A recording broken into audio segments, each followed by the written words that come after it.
नमस्कार। मैं Dhananjay Kumar, the public India में आपका स्वागत है। बिहार में चुनाव होने में भी वक्त है। नवंबर दिसंबर में चुनाव होना है 2025 इसी साल।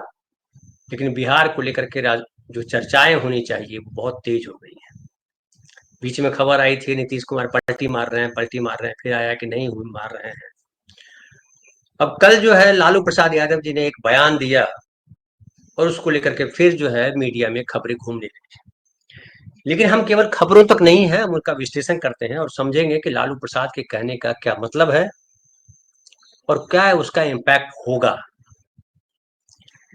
लालू प्रसाद यादव जी ने कहा है कि तेजस्वी यादव हालांकि पहले कह चुके हैं कि नीतीश जी के लिए दरवाजा बंद हो चुका है। नीतीश जी बूढ़े हो चुके हैं, थक चुके हैं, अब उनकी जरूरत नहीं है। लेकिन लालू प्रसाद यादव जी से जब पत्रकार ने सवाल किया कि क्या नीतीश कुमार के लिए दरवाजा खुला है, लालू प्रसाद यादव जी ने कहा कि हाँ, नीतीश के लिए दरवाजा खुला हुआ है, नीतीश जब चाहे आ सकते हैं।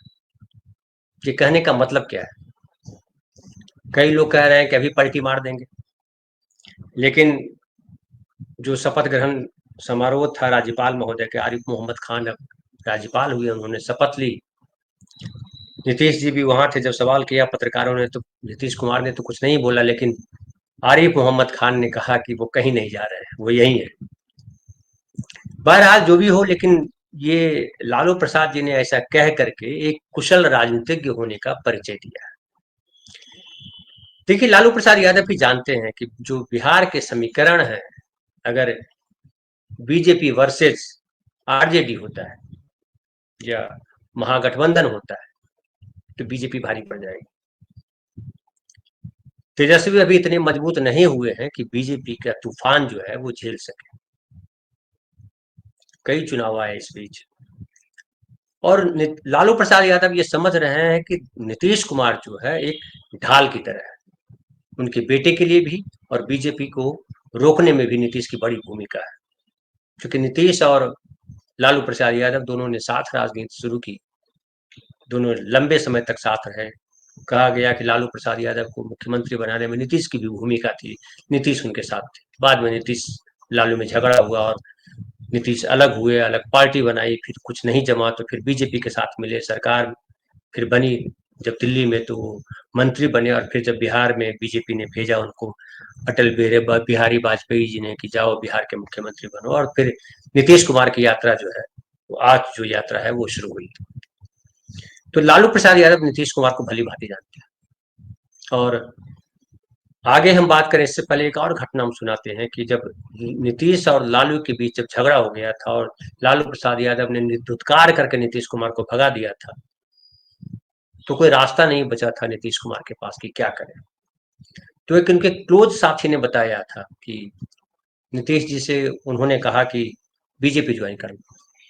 तब नीतीश जी ने कहा था कि अब उससे बढ़िया है कि बीजेपी ज्वाइन करें, इससे बढ़िया है कि हम जहर पी करके आत्महत्या कर लें।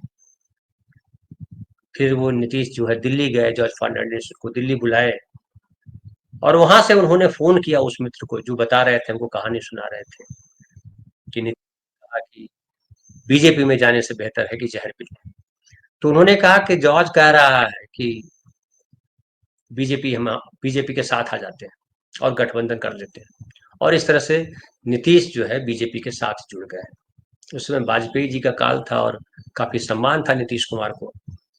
आप याद कीजिए, फिर जब आडवाणी जी को हटाया जाए गया इनके द्वारा, मोदी जी के द्वारा, तो नीतीश बिफर पड़े थे और अलग हो गए थे, बीजेपी को हटा दिया था अपनी सरकार से। बाहर से आरजेडी और कांग्रेस, बाकी जो गठबंधन के लोग थे, उन लोगों ने सपोर्ट किया था और नीतीश कुमार की सरकार रही थी। हालांकि बाद में 2014 में जो चुनाव हुआ लोकसभा का, उसमें नीतीश कुमार अलग लड़े और उनकी बुरी गत हुई, 2 सीट मात्र आ पाई थी। अभी तो 12 सीटें उनके पास लोकसभा की, उसमें मात्र 2 सीटें थी। फिर उसके बाद 2015 में जब चुनाव हुआ तो नीतीश कुमार और लालू प्रसाद यादव दोनों साथ मिल गए, और फिर जो है बीजेपी का सुपड़ा साफ हो गया, बहुमत में आया गठबंधन जिसको कहते हैं, नीतीश और लालू की जोड़ी गठबंधन में आई। और 2010 के चुनाव में जो लालू प्रसाद यादव जी की पार्टी मात्र 23 सीटों पर सिमट आई थी, फिर से जो है 80 के पास आ गए, 75 के पास आ गए, लालू प्रसाद यादव की पार्टी भी आ गई और तेजस्वी पहली बार डिप्टी चीफ मिनिस्टर बने थे। फिर 2020 का चुनाव हुआ, नीतीश बहुत कमजोर हुए, फिर भी इतनी सीटें नहीं आई तेजस्वी को कि वो मुख्यमंत्री बन सके। फिर 2024 का लोकसभा चुनाव हुआ, उसमें भी अपेक्षित सफलता नहीं मिली तमाम धारणाओं के बाद। और जो इंडिया गठबंधन बना था उसमें लालू प्रसाद यादव बहुत, एक तरह से कहिए कि नीतीश कुमार को साथ लेकर के आए थे, और वो गठबंधन बना था जिसमें नीतीश कुमार ने कोशिश की थी, पहल की थी, और तमाम चीजें हुई थी। और एक संभावना बनी थी कि बीजेपी का या एनडीए है उसका तोड़ जो है इंडिया गठबंधन है, फिर कालांतर में फिर अलग होगा नीतीश कुमार। लेकिन लालू प्रसाद यादव जो है राजनीति को बखूबी समझते हैं। वो जानते हैं कि नीतीश कुमार जो है का जो वोट बैंक है, और नीतीश कुमार जो है तेजस्वी के साथ अभी भी वो भाव आता है कि लालू प्रसाद यादव के दौरान जो एक यादववाद जो कथित तौर पे जंगल राज जो चला था, उसका भय अभी भी बरकरार है। और यही वजह है कि तेजस्वी को उसकी परछाया जो है लगती है। लालू चाहते हैं कि वो एक बार ऐसा अवसर आए जिसमें जो है परछाया हट जाए और तेजस्वी को मौका मिले। चूंकि जब नीतीश जो कमजोर पड़ेंगे, मतलब उम्र के आखिरी पड़ाव पे पहुंचेंगे, तो जाहिर है उनके पास वो नहीं रहेगा और सरकार चलेगी तो एक माहौल बनेगा। तेजस्वी ने पिछली बार बड़ा अच्छा माहौल बनाया था और लगा था कि बढ़िया है, और तेजस्वी की तरफ से या आरजेडी की तरफ से नीतीश जी को भागने जैसी जरूरत नहीं थी। लेकिन जो इंडिया गठबंधन में जो संयोजक नहीं बनाया गया, इससे नाराज होकर के नीतीश कुमार वापस जो है बीजेपी में चले गए थे। ये लालू प्रसाद यादव जी जानते हैं। लालू प्रसाद जी यादव जी ये भी जानते हैं कि नीतीश ने कम से कम बीजेपी को रोक रखा है, और इसीलिए मुस्लिम वोट भी नीतीश कुमार को मिलते हैं। और इसीलिए देख लीजिए कि नीतीश कुमार ने जो वहाँ पे मुसलमानों का जो पूरा का पूरा जो समाज है, मुस्लिम समाज जो है, उसके खिलाफ कोई काम होने नहीं दिया। चाहे एनआरसी की बात हो, सीए की बात हो, या मॉब लिंचिंग की बात हो, गौकसी की बात हो, तो जबरन जो है जय श्री राम बुलवाने की बात हो, तमाम बातें। इवन इवन जो है वक्फ बोर्ड है, जो उसकी जो संपत्ति है, जो मस्जिद है, जो मकबरे हैं, जो दूसरी और चीजें हैं, स्कूल हैं, उन सब की घेराबंदी करवा दी है नीतीश कुमार। और बिहार के मुस्लिम इस बात से बड़े खुश हैं कि नीतीश कुमार ने कम से कम वो सारी चीजें कर दी है जो मुस्लिम समाज को चाहिए थी सुरक्षा के लिए। बीजेपी कितना भी मुसलमान के खिलाफ बोलता रहे, बिहार में वो काम कर नहीं पा रहा। हालांकि इधर बड़ी चर्चा हुई इस बात की कि जो अटल बिहारी वाजपेयी जी की सरकार की जो जयंती मनाई जा रही थी, उसमें देवी गीत गाने गई थी, और उसमें जो है उन्होंने गीत गा दिया कि ईश्वर अल्लाह तेरो नाम सबको सन्मति दे भगवान, जो भजन है महात्मा गांधी जी के समय उनके आश्रम में जो बजता था बार बार। तो वहां लोगों ने, हिंदू कथित हिंदू नेताओं ने शोर शराबा किया, हंगामा किया कि यह कैसे गा दिया आपने, और उसके बाद देवी को माफी मांगनी पड़ी, और वहां जय श्री राम के नारे लगाए अश्वनी चौबे ने। गिरिराज सिंह ने भी जो है हिंदू जागो अभियान शुरू किया था, कि हालांकि उसका कोई असर हुआ नहीं, इम्पैक्ट हुआ नहीं। लेकिन नीतीश कुमार ने कुल मिलाकर के ये स्थिति बना के रखी कि बीजेपी हावी नहीं हो पाई है, और बीजेपी अभी भी इस दम पे नहीं आई है कि अकेले दम पर अपनी सरकार बना सके। बीजेपी को अभी भी वैसारिकी की जरूरत है, चाहे वो जितना कह लें कि हम अपने दम पर सरकार बना लेंगे। इसलिए नीतीश, जब भी लगता है कि नीतीश जी को अब बीजेपी से मोह भंग हो रहा है, तो बीजेपी के नेता जो है हकबका जाते हैं, और वो फिर जो है वो दौड़ शुरू हो जाती है नीतीश कुमार को मनाने की। 2020 के चुनाव में नीतीश कुमार के खिलाफ जो साजिश प्ले की बीजेपी ने, वो नीतीश कुमार जानते हैं। नीतीश कुमार ये भी जानते हैं कि उनकी शक्ति जो है कम हुई है, लेकिन बावजूद इसके नीतीश कुमार अभी भी ये क्षमता रखते हैं कि वो जिस तरफ खड़े रहेंगे उधर जीत मिलेगी। लालू प्रसाद यादव चाहते हैं कि नीतीश कुमार 2025 के चुनाव में अगर महागठबंधन के साथ आ जाए तो कहीं दिक्कत नहीं हो सकती, और एक दोस्ती है दोनों के बीच में तमाम झगड़ों के बाद में। और वैसी स्थिति में अगर छोड़ करके नीतीश अगर आते हैं आरजेडी के साथ, तो बहुत संभव है कि आरजेडी मजबूत होगी, महागठबंधन मजबूत होगी। लेकिन एक साथ एक और राजनीति चल रही है कि कांग्रेस भी देख रही है कि कांग्रेस अपनी जगह तलाश रही है, और कांग्रेस के साथ दिक्कत ये हो गई है इतने सालों में, पिछले 30-32 सालों से जो सरकार से बाहर है, एक तरह से समझिए सरकार से बाहर, मतलब सरकार में भी रही भी कांग्रेस, तो वो मुख्यमंत्री कोई और रहा, बैसाखी भी कांग्रेस रही। अब कांग्रेस को अपने दम पे खड़ा होना है, तो उसके लिए आवश्यक है कि अपना नेता, बढ़िया नेता चुने और वो अपना काम करे, अभियान चलाए।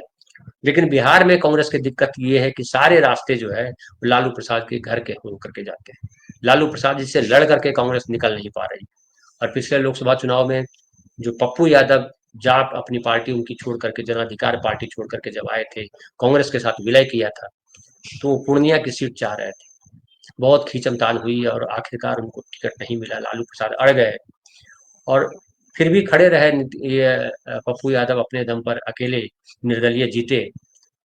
और आज कांग्रेस में नहीं है वो, लेकिन वो कांग्रेस की तरफ से बैटिंग कर रहे हैं। प्रशांत किशोर को जिस तरह से उन्होंने गलियाया है, वो पता चलता है कि वो जगह तलाश रहे हैं कांग्रेस के लिए पप्पू यादव। और एक संभावना बताई जा रही है कि क्या लालू से अलग, यानी कांग्रेस नीतीश और चिराग पासवान की तिगड़ी बन सकती है। ये भी एक कोशिश की जा रही है। हालांकि अभी उसका बहुत समय है, लेकिन लालू प्रसाद यादव ने जो कहा है कि नीतीश के लिए दरवाजा खुला हुआ है, इसको कह सकते हैं कि एक तीर से लालू प्रसाद यादव ने दो शिकार किए। सबसे पहला शिकार उन्होंने जो है बीजेपी को किया है कि बीजेपी जो है अब चाह करके भी कोई ऐसा एक्शन नहीं ले सकती है जिससे नीतीश कुमार नाराज हो जाए और चले जाए आरजेडी की तरफ। दूसरी तरफ नीतीश कुमार को फायदा ये हुआ है कि वो निगोशिएशन करेंगे अब बीजेपी के साथ, अगर रहते भी हैं तो। उनको ज्यादा सीटें चाहिए इस बार लड़ने के लिए, और पहले अनाउंस कर चुकी है जनता दल यूनाइटेड कि नीतीश कुमार के नेतृत्व में चुनाव लड़ा जाएगा, नीतीश कुमार मुख्यमंत्री होंगे और हम ज्यादा सीटों पर लड़ेंगे। पिछली बार जैसी स्थिति नहीं आएगी। तो निगोशिएशन वाली स्थिति अगर बनती है तो इससे नीतीश को फायदा होगा, और नीतीश को अगर फायदा होगा तो जाहिर है बीजेपी कमजोर पड़ेगी।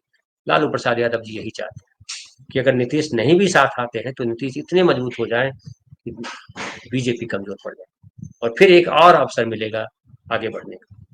फिर एक ये भी कहते हैं कि राजनीति संभावनाओं का खेल है, कभी कुछ हो सकता है, और नीतीश तो आ चुके हैं आरजेडी के साथ, और एक पारिवारिक रिश्ता भी उन दोनों के बीच में है।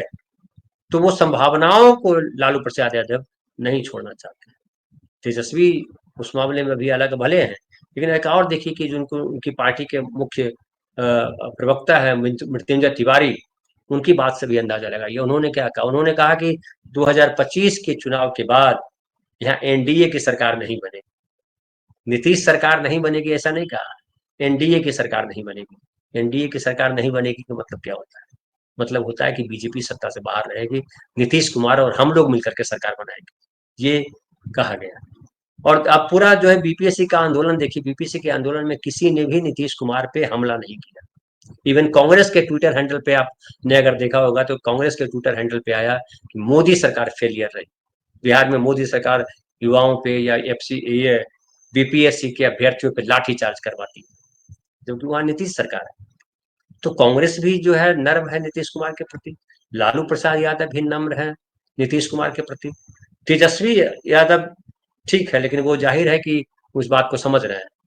लेकिन चिराग पासवान भी नम्र हैं नीतीश कुमार के प्रति, नीतीश कुमार के प्रति कुछ नहीं बोल रहे हैं चिराग पासवान, हालांकि मांझी भी नहीं बोल रहा है। और इसकी वजह यह है कि बिहार में अभी भी नीतीश कुमार एक इंपॉर्टेंट फैक्टर है। नीतीश कुमार जिधर जाते हैं उधर सत्ता चली जाती है, नीतीश कुमार जिधर मुंह फेर लेते हैं उधर से सत्ता खिसक जाती है, विपक्ष में चला जाता है। ये लगातार अनुभव हुआ है। तो इसलिए लालू प्रसाद ये बात समझ रहे हैं और इसीलिए उन्होंने ये बात कही है। और इस तरह से समझिए एक तीर से दो शिकार किया है, और अभी वक्त है, बहुत कुछ होने वाला है। आसान नहीं है प्रिडिक्ट कर देना कि बिहार में बीजेपी की सरकार आने वाली है या बीजेपी निपटा देगी नीतीश कुमार को, ये कहना आसान नहीं। बहुत बहुत धन्यवाद, कल फिर मिलेंगे किसी नए विषय के साथ।